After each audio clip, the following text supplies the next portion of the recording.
Temos visto já em vários estudos bíblicos, vários textos bíblicos, vários temas bíblicos a respeito de se podemos ter certeza realmente de salvação ou se podemos de alguma forma temer ao ponto de perder essa salvação futuramente.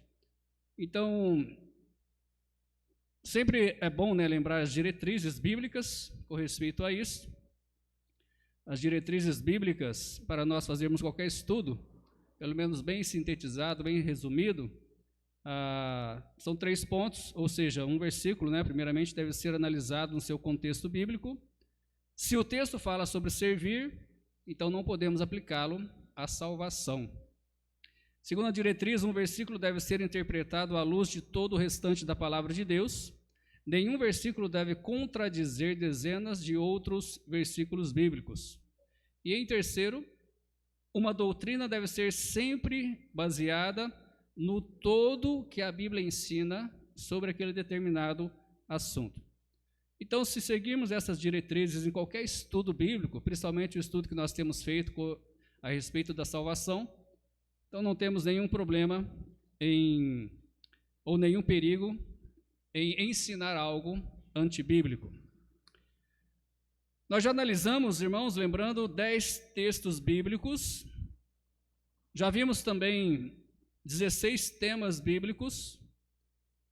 Ao todo, então, são 27 estudos, com esse, provavelmente 28 estudos bíblicos somente sobre este assunto, para realmente mostrar a importância que tem a doutrina da salvação.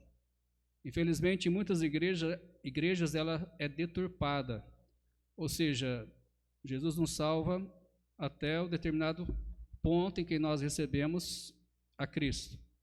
Daqui para frente é por sua conta, ou seja, você tem que permanecer, você tem que continuar crendo, como nós temos visto, né? E para você manter essa salvação. Então essa doutrina é deturpada. A salvação é pela graça, tanto para receber, quanto após nós recebermos Cristo, ainda continua sendo pela graça, mantida unicamente pelo nosso Deus. E já temos visto isso por vários textos, e hoje, né, entramos aí nos textos adicionais, e já estamos aí na parte 3, né, desses textos adicionais. Estaremos vendo então mais alguns textos hoje. Hoje estaremos basicamente dentro de 1 Timóteo. Os irmãos quiserem abrir suas Bíblias lá, fique à vontade. 1 Timóteo. Nós já vimos 5 textos bíblicos ao todo nesses textos adicionais que nós entramos, ok? E hoje veremos então na carta a Timóteo, na primeira carta a Timóteo, o perigo do viver errado e também dos ensinamentos falsos. Então, quais são esses perigos? Quais são esses perigos? Primeiro texto, nós vemos aí em 1 Timóteo 5, versículo 8, negar a fé e ser pior que o infiel. O primeiro perigo, então, é negar a fé e ser pior que o infiel. 1 Timóteo, capítulo 5, versículo 8. A Bíblia nos diz o seguinte, 1 Timóteo 5, 8.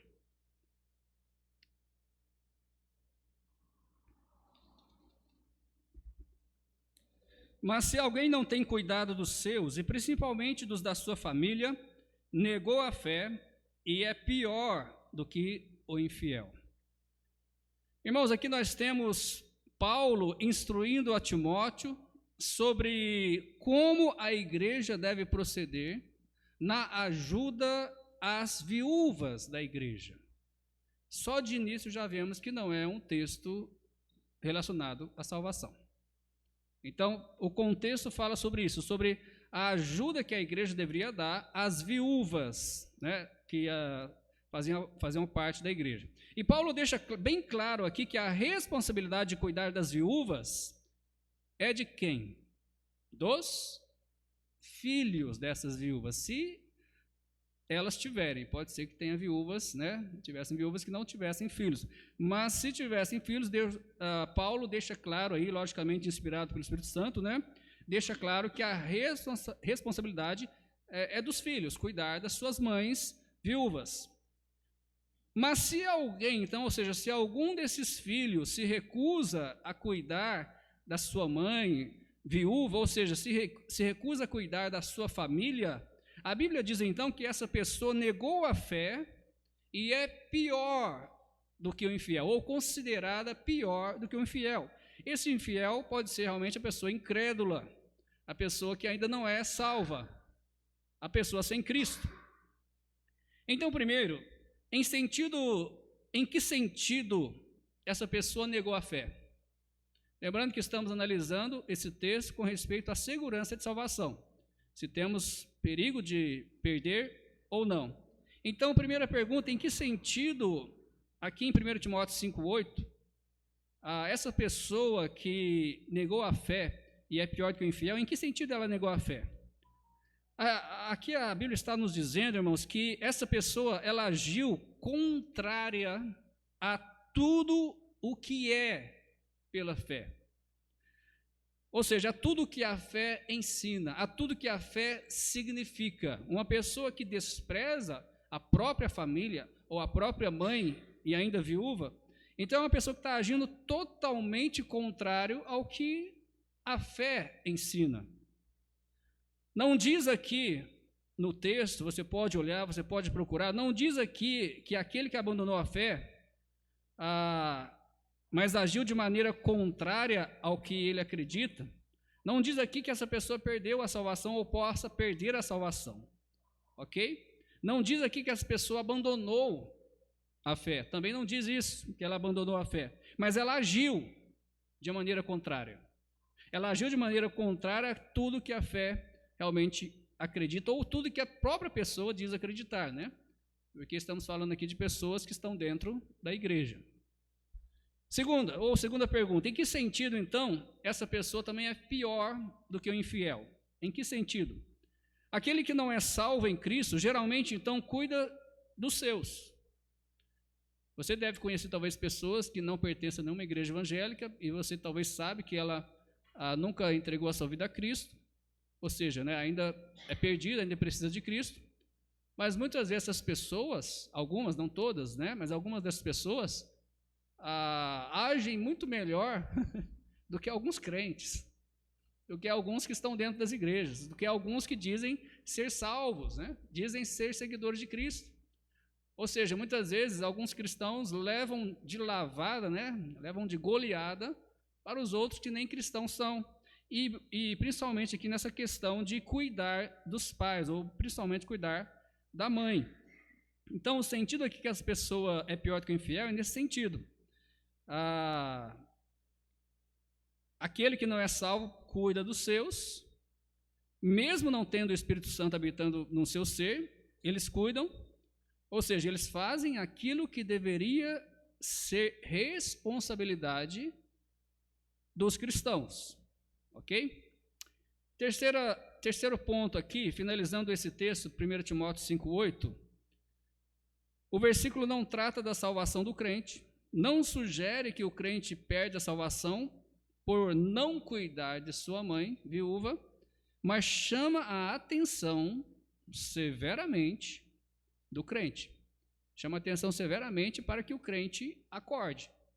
Ou seja, você está agindo pior do que aquele que nem Cristo tem. Né? E isso, pelo menos se for dito para mim, é pesado. Acredito que se for dito para você também, que você está agindo pior do que um incrédulo, né? Pior do que um perdido, é pesado. Então, é uma chamada de atenção bem severa para que o crente acorde a respeito das suas obras que ele tem feito. Mas não, nenhum sentido, nenhum momento deixa aqui algo, pelo menos aberto, para que nós possamos pensar que a salvação pode ser perdida de uma pessoa que age dessa forma.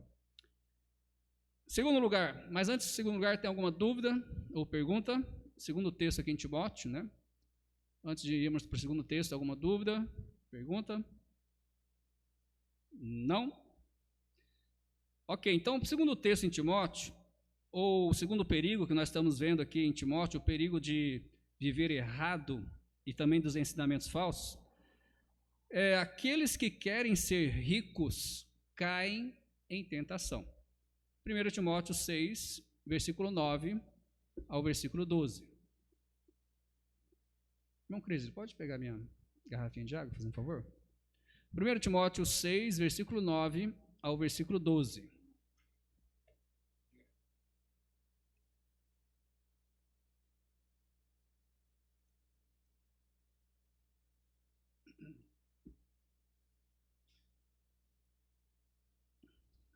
O texto nos diz o seguinte: mas os que querem ser ricos caem em tentação e em laço e em muitas concupiscências loucas e nocivas, que submergem os homens da perdição e ruína. Porque o amor ao dinheiro é a raiz de todos os males, e nessa cobiça alguns se desviaram da fé e se traspassaram a si mesmo com muitas dores. Mas tu, ó homem de Deus, foge dessas coisas e segue a justiça, a piedade, a fé, o amor, a paciência, a mansidão. Milita a boa milícia da fé, toma posse da vida eterna, para a qual também foste chamado, tendo já feito boa confissão diante de muitas testemunhas.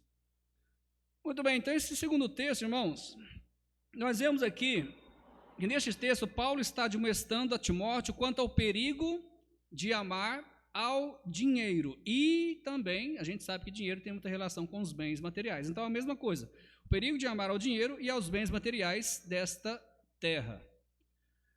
Ele diz que aqueles que amam dinheiro, primeiro, eles caem em tentação e em laços e em muitas concupiscências loucas e nocivas que submergem os homens na perdição e ruína. Agora pergunta, essas palavras quer dizer que as pessoas que amam ao dinheiro perdem a salvação? Não. Mas o que o apóstolo Paulo está querendo dizer aqui? Paulo está dizendo que essas pessoas perdem o bem-estar. Submergir aqui em ruína, que o texto diz aí, não é viver segundo o propósito. Desculpa, deixa eu ler de novo aqui. Submergir em ruína é não viver segundo o propósito para que foram criados. Ou seja, né, eles vivem de uma maneira totalmente diferente a que foram chamados ou a que foram salvos. Mas para o crente pode significar algo ainda maior, pode significar até a perda, por exemplo, da sua própria família. A gente sabe que o amor muitas vezes traz muitos males, né? E muitas pessoas perdem as suas famílias, pode até perder o seu próprio dinheiro, pode até ter problema financeiro, a sua casa e principalmente o seu testemunho. É um crente que as outras pessoas veem essa pessoa como mesquinha, né? Ou que corre muito atrás do dinheiro, avarento, né? Então é um mau testemunho muito grande de alguém que se diz crente. E esse crente também, o pior que acontece com ele aqui, ou seja, essas palavras do apóstolo Paulo, basicamente está dizendo que essa pessoa fica aprisionada ao dinheiro. Ela fica presa. E a Bíblia fala sobre concupiscências, né, loucas e nocivas também. Então a pessoa realmente fica presa a esses desejos que vêm através do amor ao dinheiro. Segundo lugar, o apóstolo Paulo diz que aqueles que amam o dinheiro também, alguns desses desviam da fé. Ou seja, o que quer dizer isso? Eles deixam de andar no caminho onde estão aqueles que vivem na fé. O que acontece? O pecado fica mais próximo dessas pessoas, porque elas param de olhar para Deus, param de olhar para Cristo, param de depender de Cristo e começam a olhar para o dinheiro, começam a depender do dinheiro, começam realmente a ter mais amor pelo dinheiro do que para Deus. Então, essas pessoas ficam mais próximas do pecado, fica mais fácil pecar. O dinheiro também, muitas vezes, dá mais condições de pecar, principalmente alguns tipos de pecado. Embora essas pessoas ou esses crentes não neguem os fundamentos da fé, eles vivem de maneira indigna aos que são da fé.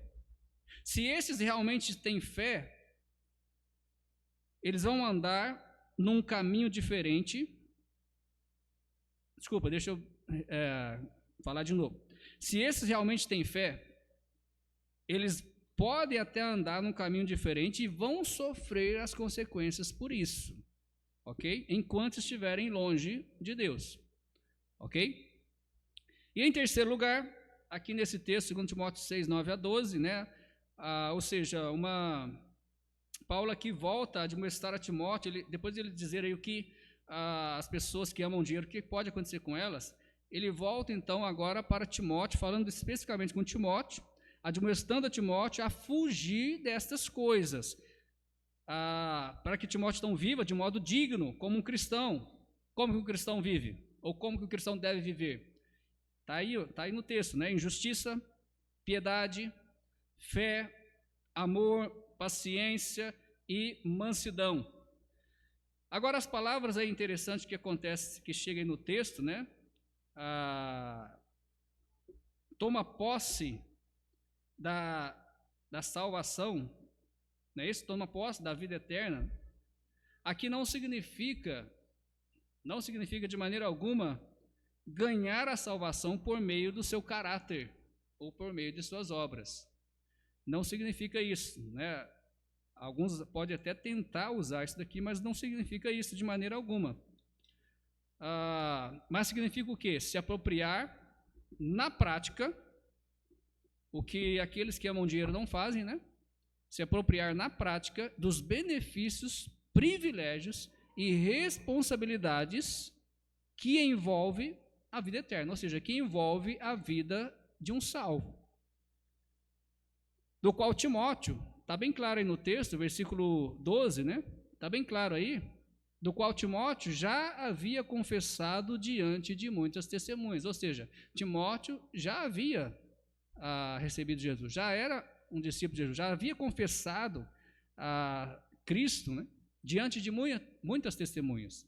Então não era esse o caso, que Timóteo tinha que ganhar a salvação através das suas obras, ou através de um caráter, ou fugindo, né, do amor ao dinheiro. Mas ele já era, mas devia viver de modo digno que um salvo deve viver. Ou seja, de maneira nenhuma um salvo deve ser dominado pelo dinheiro, ou, como eu já disse, ser mesquinho, né, avarento, ao ponto das outras pessoas perceberem isso, e até mesmo muitas vezes incrédulos, né, e causar um mau testemunho tremendo.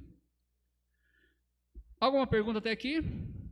Já vimos 2 textos, né, de Timóteo. Qualquer pergunta, os irmãos podem levantar a mão e a gente vai tentar responder.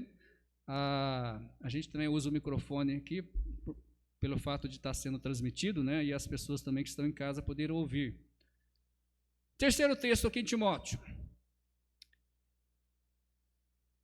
1 Timóteo 6, versículo 17 e 19. Qual que é o perigo aqui? Não ponha a esperança na incerteza das riquezas, mas em Deus. Não ponha a esperança na incerteza das riquezas, mas em Deus. 1 Timóteo capítulo 6, agora versículo 17 ao 19. Basicamente, continuando o mesmo assunto, né? Olha o que diz a Bíblia. Manda aos ricos deste mundo que não sejam altivos, nem ponham a esperança na incerteza das riquezas, mas em Deus, que abundantemente nos dá todas as coisas para delas gozarmos. Que façam bem, enriqueçam em boas obras, repartam de boa mente, sejam comunicáveis, que entesourem para si mesmos um bom fundamento para o futuro, para que possam alcançar a vida eterna. Percebe como que vários desses textos, né, vêm falar assim de vida eterna, né, como se fosse uma questão assim de tentar ganhar pelas obras, mas a questão é nós entendermos aí o contexto, entendermos o que está acontecendo aí. No caso aqui agora, basicamente continuando o mesmo assunto, embora possa causar confusão, né, essas palavras, somente o final aí do versículo 19, né, para que possam alcançar a vida eterna. Então, embora pode até causar confusão, podemos ver que Paulo está incentivando aqui os ricos, ou seja, aqueles que são, né, estão bem financeiramente. Então, Paulo está incentivando essas pessoas a não colocarem a sua esperança nas riquezas, mas em quem? Em Deus, né? Não coloque sua esperança nas riquezas, mas em Deus. Porque essas pessoas têm, muitas vezes, podem ser impelidos ou levados a confiar mais no que tem, daquilo que vê, né, o dinheiro, do que naquilo que não vê, ou seja, Deus. Nós não vemos, mas sentimos, né, vemos as suas obras. Então, Paulo, ele fala para eles, não confie nas riquezas, mas em Deus. E se eles aqui fizerem, vão fazer bem, vão ser ricos em boas obras, né? Não mais em dinheiro, né, financeiramente, mas vão ser ricos em boas obras. Se eles fizerem bem, eles vão repartir. Se eles fizerem bem, eles vão comunicar aos outros, né? A questão aqui de comunicar aos outros é realmente ajudar os outros financeiramente. Então não vemos aqui de maneira alguma a salvação pelas obras. É o que pode causar confusão, né? Nas últimas palavras do versículo 19. Não vemos aqui de maneira alguma a salvação pelas obras, pois a Bíblia diz em Efésios 2, né, versículo 8 e 9, que a fé, ou melhor, a salvação é pela graça, né? Sois salvos pela graça, por meio da fé. Isso não vem de vós, é dom de Deus, não vem das obras para que ninguém se glorie. Quais são as diretrizes? Eu não posso, de maneira nenhuma, falar algo aqui que não está claro, que contradiz um versículo muito claro de Efésios, né? E não só Efésios, tem outros textos que falam sobre isso, mas principalmente Efésios é bem mais claro. Então não vemos aqui de maneira nenhuma a salvação pelas obras, pois a Bíblia diz claramente em Efésios que a salvação é pela graça, por meio da fé. Mas vemos aqui o quê? A mesma coisa que diz em Tiago, capítulo 2, versículo 18. Ou seja, vemos aqui as obras como fruto de alguém que é salvo pela fé. Lembra que diz em Tiago 2,18? Tens tua fé, né? Mostra-me a tua fé sem as obras. Tem como? Não tem. E aí o versículo continua, né? Porém eu te mostrarei a minha fé pelas minhas obras. Ou seja, aqui nós vemos obras de alguém que é salvo pela fé em Cristo Jesus. Mesmo que tenha muito dinheiro, talvez você já conheceu alguém assim, né? Eu já conheci, e algumas pessoas parecem que quanto mais tem, mais dão, né? Mais ajudam, mais dizimam na igreja, mais ajudam os missionários, e isso é uma grande bênção.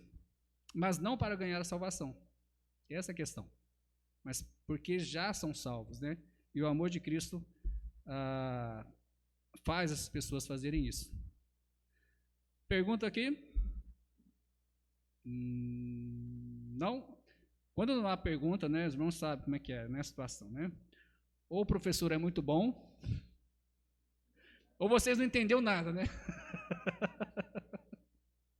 Mas vamos continuando. Quarto texto, aqui em Timóteo. Qual que é o perigo aqui? Guardar-te da falsa ciência. Guardar-te da falsa ciência. Na realidade, aqui não é bem um perigo, mas nós vamos dizer que acaba sendo um perigo também o texto aqui que está nos falando. 1 Timóteo capítulo 6, versículo 20 e versículo 21. Agora o capítulo 6, versículo 20 e versículo 21 nos diz: Ó Timóteo, guarda o depósito que te foi confiado, tendo horror aos clamores vãos e profanos e às oposições da falsamente chamada ciência, a qual, professando a alguns, se desviaram da fé. A graça seja contigo. Amém. Então, mais uma vez aqui o apóstolo Paulo, ele usa as palavras desviaram da fé. E aí as pessoas que já têm essa questão na cabeça de perder a salvação, já acham, desviou-se, perdeu, não é mais salvo. Não, não é nada disso. Mas ele usa as mesmas palavras, né? Desviaram da fé, como uma forma de distração, no caso aqui, distração do crente, desviando, se desviar da fé, desviando do que realmente é importante, do que é prioritário. E no caso aqui, o que ele está dizendo? Havia falatórios vãos, né, no meio da igreja, falatórios profanos, e havia também pessoas, né, que eram opostas, né, a alguns cristãos. Havia provavelmente aí alguns debates, né, e alguns desses crentes davam crédito a esses debates, a esses falatórios vãos, coisas que, sabe, muitas vezes assim, um pensa isso, outro pensa assado, né, e vira aquele debate, começa a brigar por causa de coisa pequena. Então havia isso na igreja, e alguns até se achavam, como diz aí no versículo, final do versículo 20, falsamente chamada ciência, ou seja, achava que tinha conhecimento. Ciência é conhecimento, né? Então é um falso conhecimento, desviando do que é importante, né? No caso, desviando da fé e indo para assuntos menos importantes, ficando aqui ocupados com conversas inúteis, ensinamentos contraditórios, né? Como eu já disse, debates, chamado aqui, mais uma vez, digo, né, de falsa ciência ou falso conhecimento. Isso servia para quê? Servia apenas para desviar ou distrair os cristãos do que realmente é importante. O que realmente é importante? A fé, né? A salvação pela graça por meio da fé. Então, quando esses debates, falatórios vãos, tentando atrapalhar o meio da igreja, né, toma uma proporção maior ao ponto de haver sérios debates, sérias discussões na igreja, a igreja para, né, de anunciar o evangelho, ela para de olhar para aquilo que realmente importa, que é a salvação pela graça por meio da fé. Então é isso que Paulo está dizendo aqui, 1 Timóteo 6, 20 ao 21, né? Guarda o depósito que foi confiado, tendo horror aos clamores vãos, né, profanos, e as oposições, e falsamente chamada de ciência. Ok? Último texto, eu vou dar mais uma oportunidade para vocês perguntar, e depois, qualquer coisa, se não há pergunta, a gente vai concluir o estudo de hoje. O último texto, o último perigo também é o laço do diabo. O laço do diabo. 2 Timóteo agora vamos em 2 Timóteo, né? Estávamos até aqui 1 Timóteo, agora 2 Timóteo, capítulo 2, versículo 22 ao 26.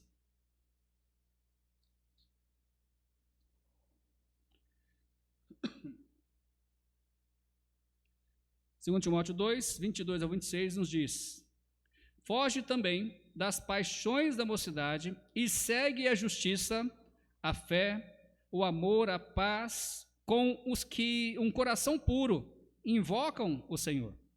E rejeita as questões loucas e sem instrução, sabendo que produzem contendas. E ao servo do Senhor não convém contender, mas sim ser manso para com todos, apto para ensinar, sofredor, instruindo com mansidão os que resistem, a ver se porventura Deus lhes dará arrependimento para conhecerem a verdade e tornarem a despertar, desprendendo-se dos laços do diabo, em que a vontade dele estão presas. Então, alguns usam aqui, algumas igrejas, alguns pregadores usam aqui os versículos 25 e 26 para dizerem que o salvo pode perder a salvação caindo no laço do diabo. Mas é claro, irmãos, que aqui, que Paulo está dizendo a Timóteo como tratar com aqueles que promovem contenda com questões loucas no meio da igreja. É quase o mesmo assunto que estávamos falando ali no texto, né, no último texto, 1 Timóteo 6, 20 ao 21, que essas questões também de loucas, né, clamores vãos, profanos, oposições, né? Então é a mesma coisa. Só que aqui no caso Paulo está ensinando como tratar com essas pessoas que causam essas contendas na igreja, com questões loucas no meio da igreja. Paulo então descreve essas pessoas como, o verso 26 aí, se você ler, olha como que parece aí a descrição do apóstolo Paulo? Ele descreve essas pessoas como se fossem fantoches do diabo. O que é um fantoche? Né? A pessoa fica, né, segurando ali o negocinho com umas linhas, né? E aí faz o bonequinho mexer de acordo com o que ele quer, né? Olha o que diz o versículo 26. Vê se não lembra o fantoche. Versículo 26. E tornarem a despertar, desprendendo-se dos laços do diabo, em que a vontade dele, ou seja, a vontade do diabo, né, estão presas. Ou seja, essas pessoas, embora sejam crentes, estão ainda sendo influenciados, né, pelo diabo, que pode acontecer, e a ponto de ser fantoche do diabo, né, fazer o que o diabo quer. Como a gente brinca, né, aquilo que o diabo gosta, né? Mas Paulo descreve essas pessoas como fantoches no versículo 26, por isso que Timóteo, então, deveria tratar com essas pessoas, ensinando essas pessoas, ensinando elas principalmente com mansidão, ou seja, não, né, chutando balde, não ficando nervoso, não agindo com aspereza, mas ensinando com mansidão. A esperança é que essas pessoas se arrependam, que diz aí no versículo 25, né, e 26 também. A esperança é que as pessoas se arrependam, entendendo que são questões loucas e que foram, né, ou estão sendo usados pelo diabo para causarem divisão no meio da igreja. É bem simples, né? Se você levanta um assunto no meio da igreja, aquilo não edifica, aquilo não causa nenhuma alegria nos irmãos, mas leva todo mundo para baixo, ou causa divisão, causa confusão, isso é de Deus? De maneira alguma. Então, ou seja, essas pessoas precisam realmente se arrepender, vendo que foram usados pelo diabo, que aquilo não edificou, mas trouxe confusão, trouxe divisão na igreja. Mas, de modo algum, este texto também, como os outros, trata sobre a salvação. Esse texto não é um texto sobre salvação, mas sobre contendas. O tema aqui é contendas. Nós vimos, né, no estudo passado, os irmãos devem lembrar, os que passaram por esses estudos, que os textos de salvação são bem clássicos, são bem fáceis de entender. Textos que falam sobre a salvação. Mas pegar textos sobre servir, como é o caso desse texto aqui e dos outros que nós vimos hoje, não podemos aplicá-lo à salvação, de forma a querer tirar algo que Deus já garantiu, através da sua graça, da sua misericórdia. Alguma pergunta, irmãos? Senão nós vamos concluir. Alguma pergunta ou dúvida? Não? Alex? Vou pegar o microfone ali.